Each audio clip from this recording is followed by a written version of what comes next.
Albert Okine. I was born in Accra, Ghana, West Africa, and was born in February 13, 1966. So I'm a physician assistant and specialize in psychiatry. I'm trying to think at 2019, I have, so my wife and I have, 4 kids, and I think we still have 2 of their kids in our home. And our routine usually is going to, the kids' events, be it, soccer, and, me and my wife are both working. And so it was, typical. And, on Fridays we have Suland African Association, have a fellowship that meets on Friday nights. And so all of those things were going on pretty normally for us.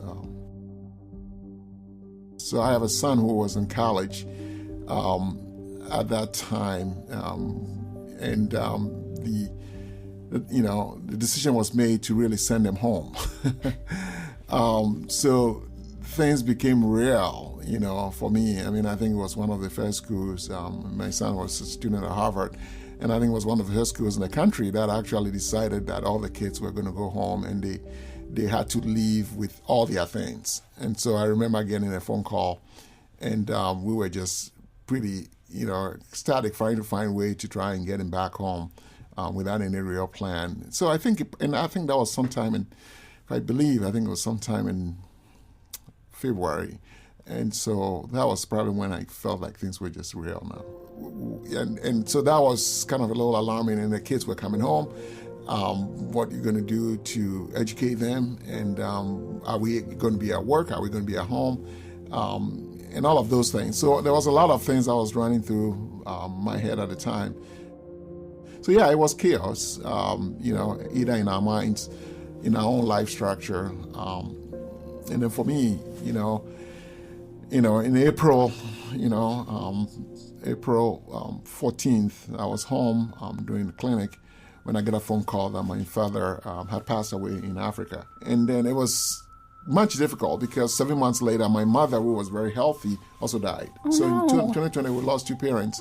And a difficult thing for us is because of the pandemic, we couldn't travel. And so both mom and dad are in Ghana, West Africa. And so we had to make arrangements to bury them, but we couldn't be there. Yeah. And so for both parents, we ended up streaming the funeral, and we saw it. I mean, I didn't go work on both days. I stayed home. I got to wake up early in the morning and be able to watch the funeral of my mom and my dad and my mom, similarly, 7 months apart.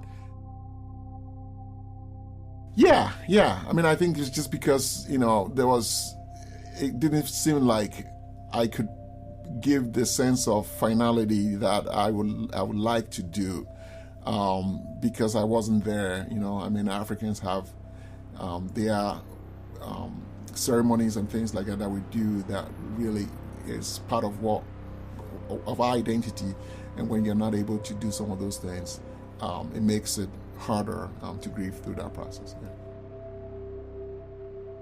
Being part of, Suland African Association, we had to scale down what we did, and so we were not able to see ourselves as often, and that was something for us that meant a lot. It was our group of people that we meet with that oftentimes we are able to share common things, and those things were not necessarily there.